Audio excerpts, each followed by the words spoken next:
반갑습니다. 무덥고 코로나 가운데서도 하나님의 은혜로 이렇게 또 우리 반갑고 건강하게 다시 만날 수 있게 되어서 감사하고요.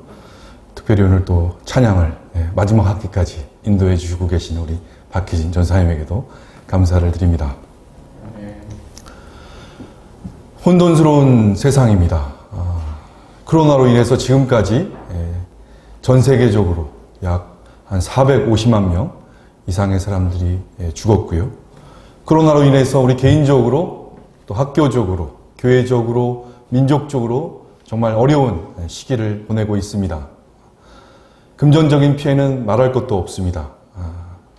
코로나로 인해서 전 세계 민족은 아직도 공포에 떨고 있습니다. 이로 인해서 지구 전 곳곳의 사람들의 마음과 영혼이 정말 혼돈스러운 시간입니다. 특히 우리에게도 코로나가 전염되지 않을까. 정말 이번 또 우리 학교에서 또 이제 코로나 강의를 대면으로 가느냐 비대면으로 가느냐 몇 주 동안 이제 고민하고 기도하면서 이번 주 이제 대면 강의로 이제 시작을 했는데요.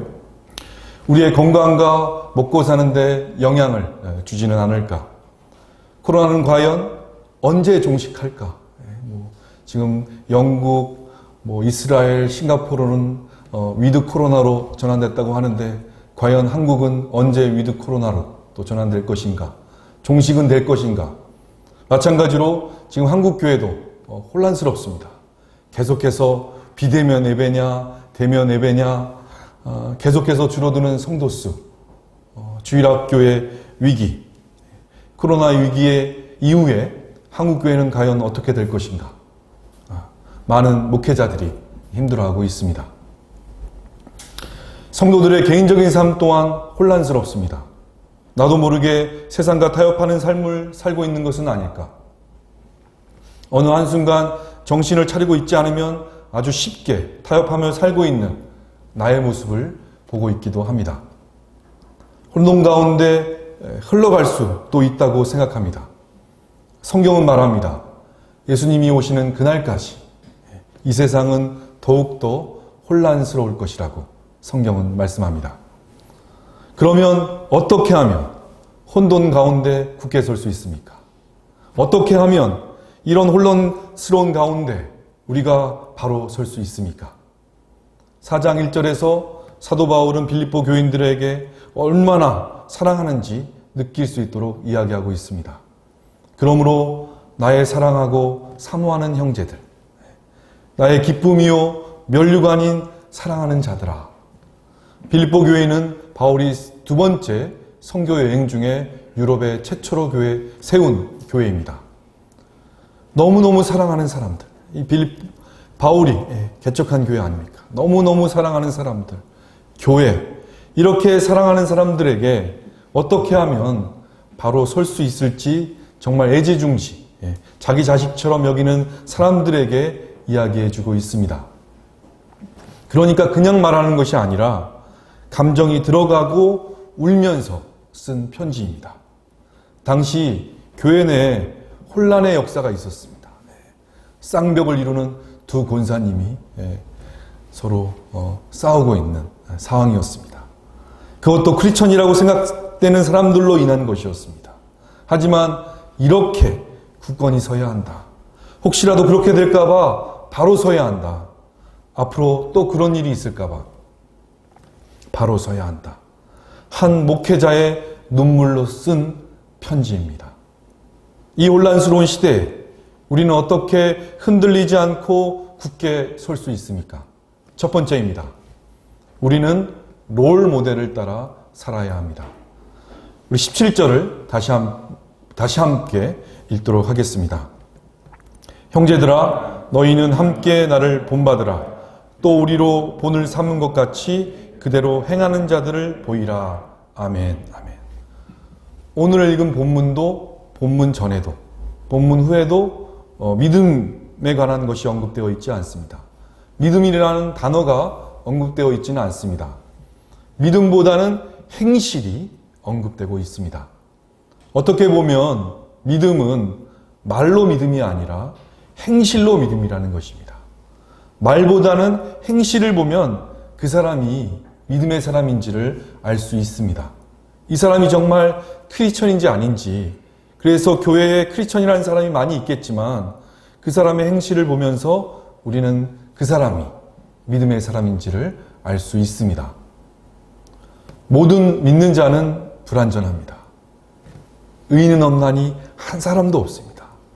그래서 우리는 예수님을 닮아가는 것의 목적을 추구하는 과정에서 모델이 될 수 있는 덜 불완전한 사람들의 모범이 필요합니다. 바울이 그 모델이었습니다. 바울도 따지고 들면 얼마나 허물이 많은 사람입니까?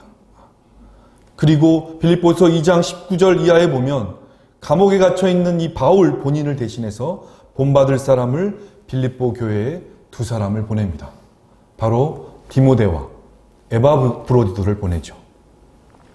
우리는 다른 사람들이 하는 것을 관찰하면서 배운다는 것을 잘 압니다. 예술이나 스포츠나 비즈니스나, 그래서 좋은 모델들을 보면서 우리가 배우잖아요. 제가 이제 몇 년 전부터는 이제 설교학 수업에 들어가면 저를 소개할 때 간단히 소개하면서 제 취미를 이야기합니다. 그러면서 제 취미를 기억나시는지 모르겠지만 우리 전사님들, 제 취미가 4년 전부터 확실하게 바뀌었습니다. 수영으로 이제 바뀌었는데요.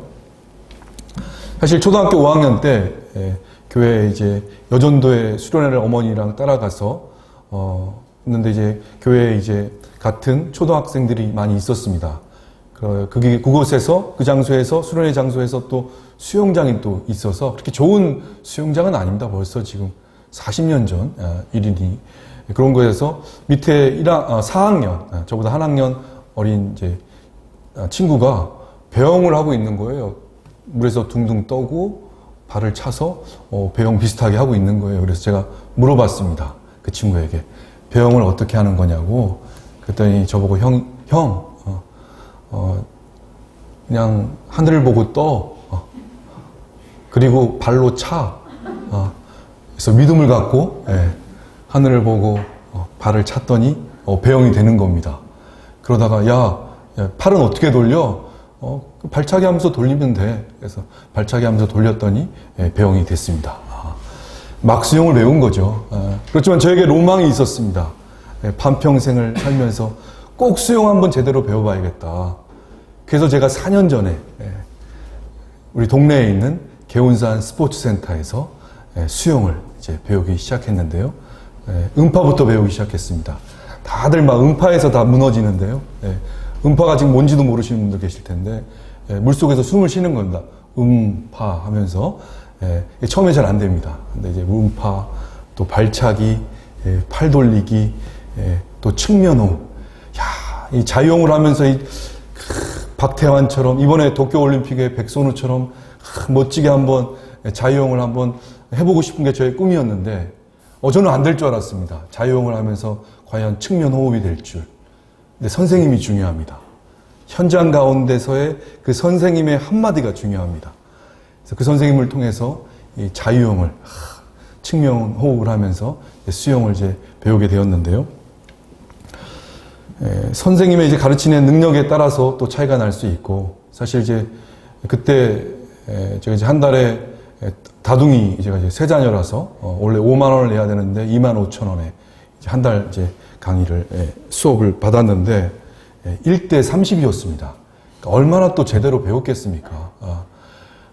그래서 제가 그 전까지는 제가 거짓말이 아닙니다. 유튜브를 거의 안 했거든요. 좀 선입견이 있어서.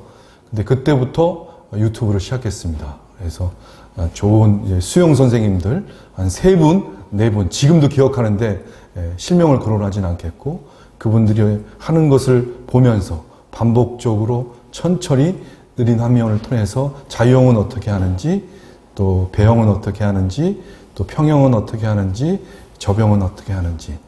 참고로 저는 접영을 하는 총장입니다. 자부심을 가지셨으면 합니다. 그러면서 이제 수영 실력을 향상시켰는데요. 특별히 이 설교도 그렇습니다. 부족한 총장, 또 이제 좀 설교학을 제가 가르치고 있잖아요. 첼풀 설교를 마치면 언제나 항상 우리 존경하는 손석태 명예총장님과 배종혁 교수님이 항상 저를 격려해 주십니다. 젊은 총장이니까 격려가 필요하다는 걸 아시는 거죠.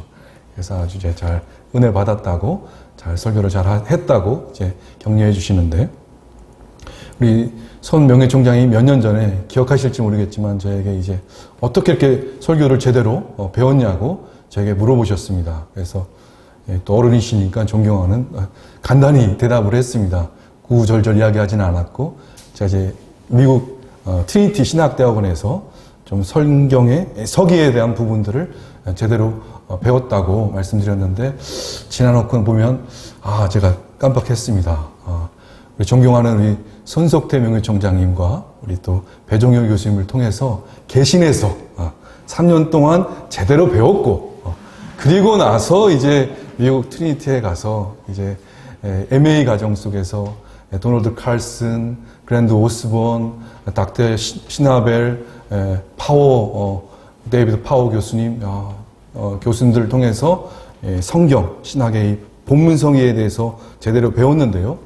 이어서 제가 좀 더 확장할 수 있었던, 설교에 눈을 뜰 수 있었던 것은 사실은 제가 박사학위를 공부했던 미국 바이올라 대학의 탈봇 신학대학원에서 제가 좀 더 설교학을 제대로 배웠습니다. 정말 어떻게 보면 삶의 터닝 포인트가 있었던 곳인데요.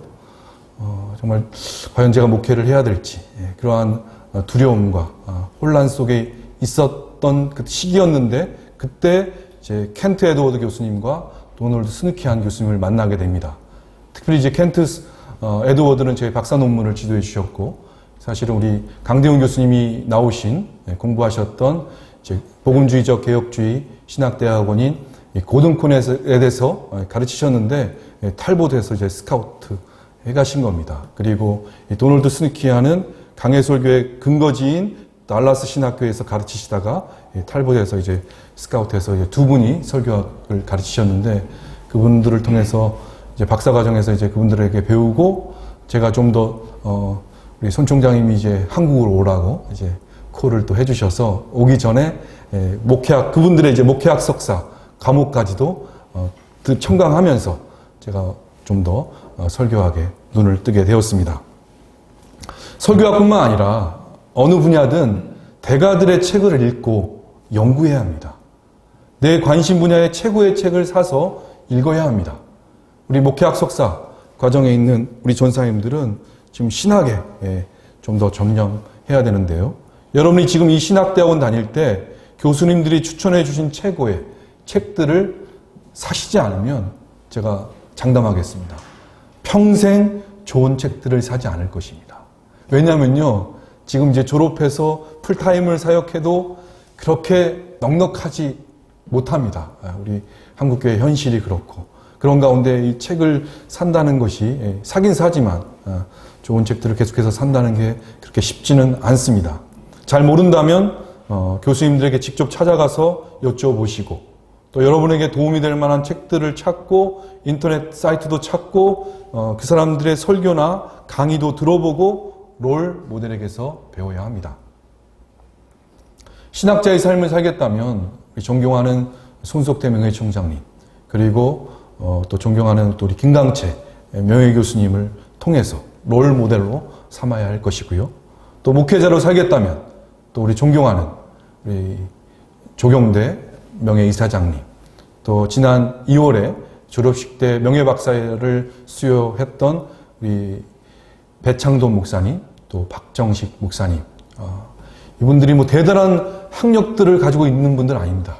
우리 조경대 명예이사장님도 정말 50년 전에 좀 지방에서 목회하시다가 정말 어려움을 당하시고 올라오셔서 기도와 신방으로 수천 명의 교회로 부흥시키시고, 이 개신대학원 대학교에 초석을 또 이루신 분이시고요.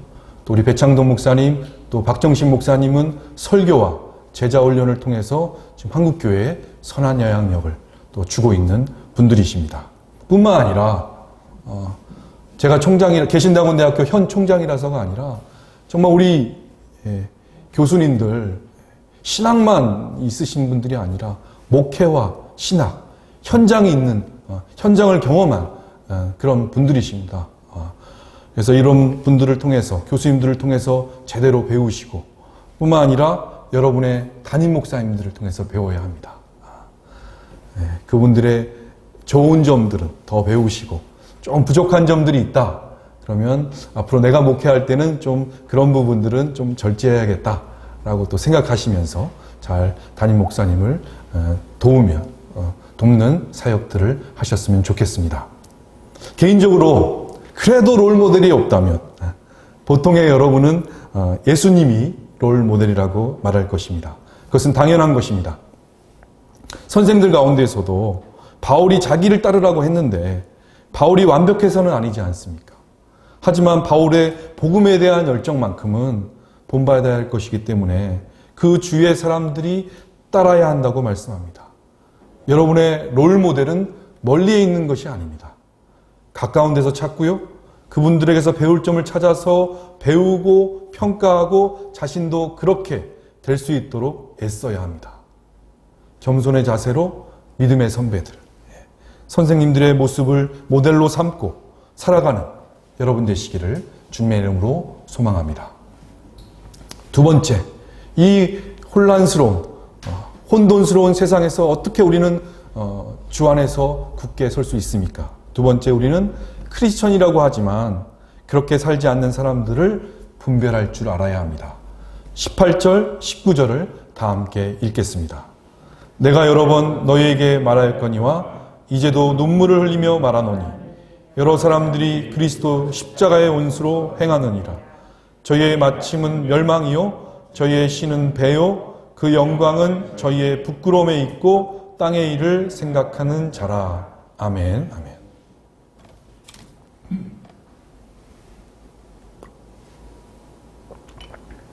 이 18절, 19절 말씀은 예수님의 그 십자가의 적이 되는 사람에 대해서 구체적으로 말씀하고 있습니다. 얼핏 보면 그 사람들이 이 십자가의 적이 넌 크리스천으로 생각될 수도 있습니다. 하지만 이 본문으로 보면 예수님을 안 믿는 사람이었으면 사도 바울이 그들을 위해 그토록 울지도 않았을 것입니다. 그러나 사도 바울이 이 차디찬 감옥에서 빌립보 교회를 생각하면서 울면서 쓰는 것입니다. 생각하면 울음이 나는 겁니다. 원래 크리스천들이었는데 예수님을 떠나고 다른 사람들도 예수님을 떠나게 하는 그리스도 십자가의 원수가 된 교회 지도자라는 사람들이 말은 모르겠지만 행실은 예수 공로의 적으로 살아가고 있다는 것입니다. 그러니까 얼마나 바울이 마음이 아팠겠습니까? 원래 믿었던 사람들이라고 생각했는데 그래서 바울이 울면서 쓰는 것입니다. 내가 지금 울면서 편지를 쓰고 있다. 그만큼 마음이 아프다는 것입니다. 전에도 말했고 다시 말하지만 이제 많은 사람들이 그렇게 산다. 그 사람들이 어떤 사람들이냐면 그 사람들의 마지막은 멸망이며 그들의 신은 배이고 자기 개인적인 하나님, 다른 사람, 윗사람, 아랫사람 그런 것을 상관하지 않고 나만 해피하면 되고 내가 왕이고 자기가 주인 되는 삶 그리고 그 영광은 그들의 부끄러운 것. 그 당시에 바울이 말하는 것은 육적으로 타락한 것, 음란한 것, 많은 것들을 교회 안에서 또 좋은 것이 있으면 자기에게만 영광을 돌리는 것. 그것은 영광이 아니라 본인의 부끄러움입니다. 하나님께 영광을 돌리지 않고 자기에게 영광을 돌리는 것은 부끄러운 것인데 그것을 모르고 그렇게 한다는 것입니다. 그 당시 빌립보 교회에 두 부류의 사람들이 있었습니다. 주다이저스, 유대인 크리스천의 한 부류고 리버럴 젠타일, 리버럴한 이방인들이 있었습니다. 이 주다이저스들은 의로 구원받을 수 있다고 생각하는 사람들입니다. 그것을 주장하는 사람들이고 율법과 할례를 지킴으로 구원을 받을 수 있다고 생각하는 사람들이었습니다. 이 리버럴 이방인들은 반면에 자유분방한 모든 것이 허락된 쾌락주의자들이었습니다. 죄를 지어도 은혜로 살 수 있다. 복음을 변질시킨 삶을 살고 있었습니다. 바울이 말하기를 모든 것이 가하나 모든 것이 유익하지 않습니다. 우리 현대교회에도 이러한 생각을 하고 살아가는 사람들이 분명히 있을 것입니다. 때문에 분별력을 달라고 기도해야 합니다. 깨어 기도해야 합니다. 구분하기 쉽지 않기 때문에 바울이 이렇게 절실히 빌립보 교인들에게 주의를 주고 있습니다. 이런 사람들이 우리 가운데 있고 그들이 어떠한지 잘 알아야 하고 그 사람들에 대해서 마음 아픈 것은 당연하겠지만 그 사람들을 따라가서는 안 된다는 것입니다. 현혹되면 안 된다는 것입니다. 제가 이제 개인적으로 무척 존경하고 좋아하는 조나단 에드워드 목사님이 계십니다. 마틴 로이드 존스 목사님은 이 조나단 에드워드를 어떻게 비유라고 해야 되나요? 비교를 이제 하셨는데 청교도는 알프스산이라고 이야기를 하고 칼빈이나 루터는 히말라야 그리고 이 조나단 에드워드를 이제 에베레스트 산으로 이제 비유하셨는데 지난 무더운 여름 조나단 에드워드가 쓴 이 신앙 감정론을 다시 한번 정독하는 시간을 이제 가졌습니다. 정말 18세기에 미국의 혜성같이 나타나서 미국의 청교도가 넘어와서 그래도 처음에는 순수하게 하나님을 믿고 굉장히 순수하게 신앙생활들을 했지만 100년도 지나지 않아서 미국이 굉장히 어려운 도덕적으로나 신앙적으로 윤리적으로 어려운 때 이 조나단 에드워드 목사님 나타나서 혜성같이 나타나셔서 영적인 대각성을 일으키셨던 목사님입니다. 신학자요 목회자고 프린스턴 대학교의 학장이기도 하셨습니다. 대단한 분 아닙니까? 근데 이분이 이제 그 할아버지에 이어서 3대 이제 목회를 그 교회에서 하셨는데 한 22년 이제 하셨습니다. 그런데 성도들이 해도 넘어간 거예요. 과연 이 구원받은 자처럼 살고 있는 것인지 너무 안타깝고 해서 이제 조나단 에드워드 목사님이 이러한 결정을 내립니다. 세례받지 못한 사람은 성찬식에 참여하지 못하도록, 예수를 주로 고백하지 않은 사람들은 성찬식에 참여하지 못하도록 그렇게 했더니 성도들이 이제 신임 투표를 하게 되는데 어떻게 신임 투표를 이제 하게 됐는지는 모르겠는데 성도들의 요구였는지 아니면 조나단 에드워드 목사님이 이제 그런 제안을 하셨는지는 모르겠지만 성도님들이 그때 당시에 250명의 성도님들이 계셨는데 그 대신학자요 영적 대각성을 일으켰던 목회자인 분을 10%도 나오지 않고 23표로 교회에서 쫓아냅니다. 왜 쫓겨났습니까? 성경적인 마인드 때문입니다. 이 조나단 에드워드 목사님 할아버지와 이대 목사님은 좀 리버럴했습니다. 성찬식을 통해서 거듭날 수 있다라고 제 생각을 하신 거죠. 원래 성찬식은 사람들이 거듭나고 하는 것인데 이 두 분은 성찬식을 통해서 거듭날 수 있다. 거듭나지 않아도 성찬식을 할 수 있다고 한 것입니다. 누구나 다 성찬에 참여할 수 있다. 그런데 에드워드 목사님은 이것은 성경적이지 않다. 꼭 세례받고 예수 그리스도를 주로 고백한 사람만 성찬식에 참여할 수 있다. 이렇게 들고 나온 것입니다. 그래서 쫓겨납니다. 성경 말씀을 그대로 하기로 결정했기 때문에 쫓겨났습니다. 너무 엄격해서 고지식해서 그 당시에 사람들은 에드워드를 구식이라고 시대에 뒤떨어진 목사라고 몰아붙였습니다. 그래서 쫓겨났습니다. 하지만 조나단 에드워드 목사님이 말씀이 맞지 않습니까? 지금은 다 아는 사실이지만 누가 맞는지 역사가 말해주고 있습니다. 저는 15년 전까지만 해도 순진했던 것 같습니다.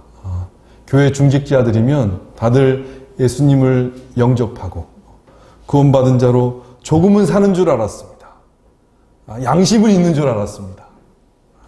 그러나 한국교회 현실은 그렇지 않습니다. 사랑의 교회 성도라고요? 온누리 교회 성도라고요? 분당 우리 교회 성도라고요? 모두 구원받은 자처럼 살고 있지 않습니다. 어쩌면 소수일 수도 있습니다. 사랑의 교회와 온누리 교회만 그렇습니까? 우리가 섬기는 교회, 우리가 사역하는 교회도 그럴 수 있습니다. 우리 자신일 수도 있습니다. 남을 향하지 마시고요. 대형교회를 향하지 마시고 우리 자신일 수도 있습니다. 우리는 분명 크리스천이라고 하지만 그렇게 살지 않는 사람들을 주의해야 합니다. 그렇지 않으면 넘어지기 쉽습니다. 사람들을 보면요, 넘어지기 쉽습니다. 깨어 있어야 합니다. 깨어서 기도해야 합니다. 내 자신뿐만 아니라 다른 사람들을 위해서 기도해야 합니다. 오늘 채플 설교를 준비하면서 리처드 백스터의 The Reformed Pastor라는 책을 읽었는데요. 참된 목회자가 무엇인지, 개혁된 목회자가 무엇인지를 피부로 느끼게 하는 책입니다. 이분이 이러한 말을 합니다. 사실 이것이 가장 보편적인 신앙의 상태이다. 대부분의 사람들은 낮은 수준의 은혜에 만족하고 있기 때문에 그들을 높은 수준의 은혜로 끌어올린다는 것은 쉬운 일이 아니다. 그들에게 더 높고 엄격한 평가를 내리는 것은 쉬운 일이다. 그러나 그들의 지식과 재능을 더하는 것은 쉽지 않다. 은혜를 더하는 것은 가장 어려운 일이다. 백스터 목사님은 이런 얘기를 하는 겁니다. 우리가 비판하고 평가하는 것은 쉽다. 근데 그들에게 지식과 재능을 주는 것은 어렵다. 더 어려운 것은 그들에게 은혜를 주는 것은 더 어렵다. 아직도 교회에는 양들만 있다고 생각하십니까? 열심히만 하면 모두가 은혜 받을 것이라고 생각합니까? 바울은 누구에게도 비교할 수 없는 열정과 지식을 가졌던 목회자였습니다. 하지만 그의 교회에도 그리스도 십자가의 적이 있었습니다. 양들을 현혹시키고 있었습니다. 오늘날의 목회자들도 그러한 자들을 분별하고 양들을 끝까지 지키며 눈물로 기도할 수 있기를 기도합니다. 마지막으로 이러한 시대에 우리는 어떻게 혼란한 세상에서 흔들리지 않고 굳게 설 수 있습니까? 마지막 세 번째입니다. 우리는 하늘나라의 신분을 잊지 말아야 합니다. 함께 읽겠습니다. 20절, 21절입니다. 오직 우리의 시민권은 하늘에 있는지라 거기로 거하는 자 곧 주 예수 그리스도를 기다리노니 그가 만물을 자기에게 복종케 하실 수 있는 자의 역사로 우리의 낮은 몸을 자기 영광의 몸의 형체와 같이 변케 하시리라. 아멘, 아멘.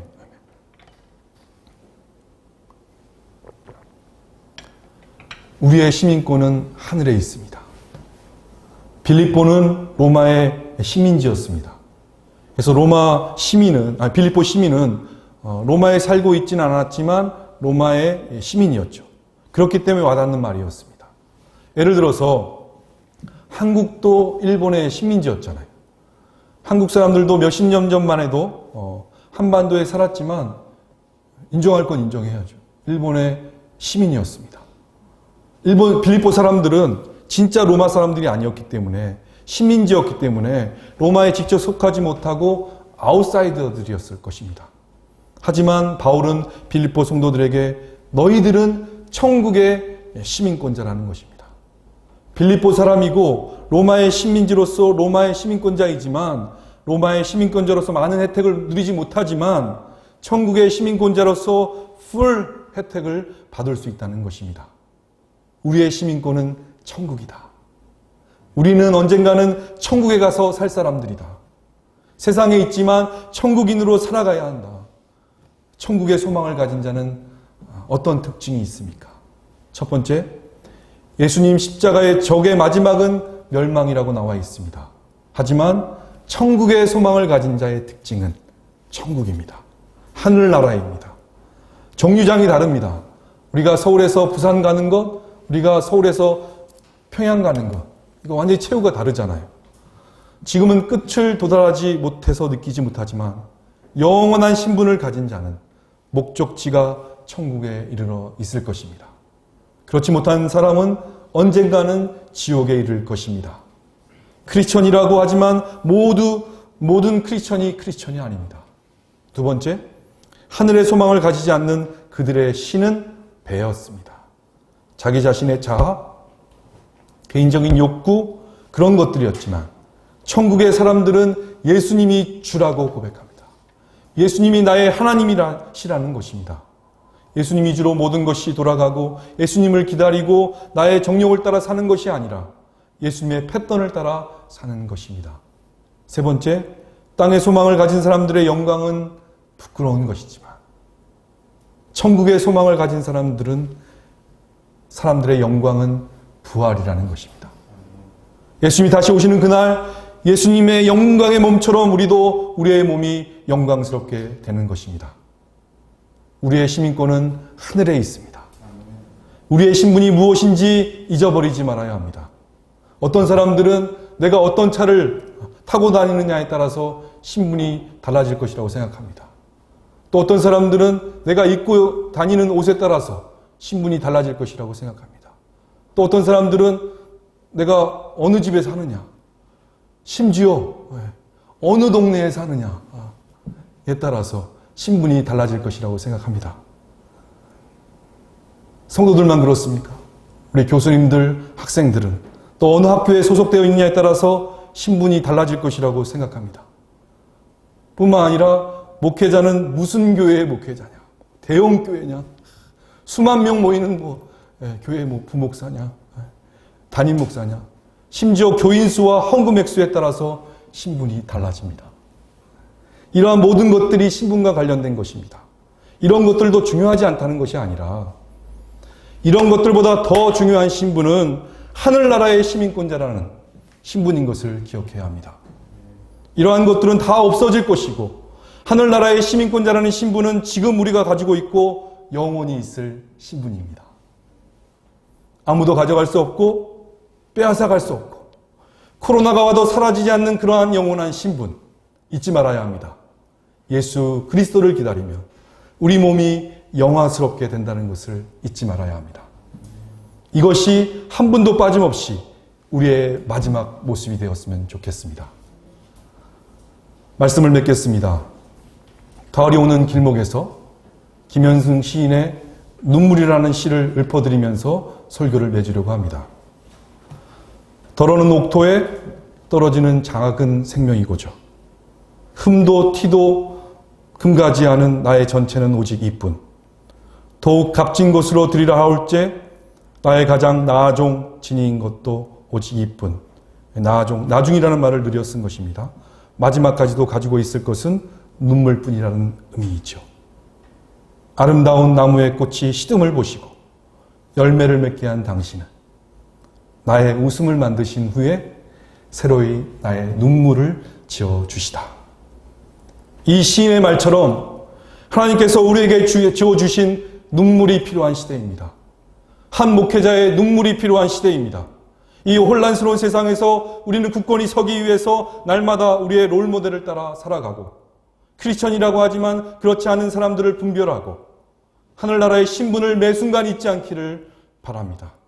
그럼을 통해 바울의 눈물처럼 우리 안에도 예수 그리스도의 십자가의 눈물이 있는 이번 학기가 되기를 저와 여러분이 되시기를 주님의 이름으로 간절히 축원합니다.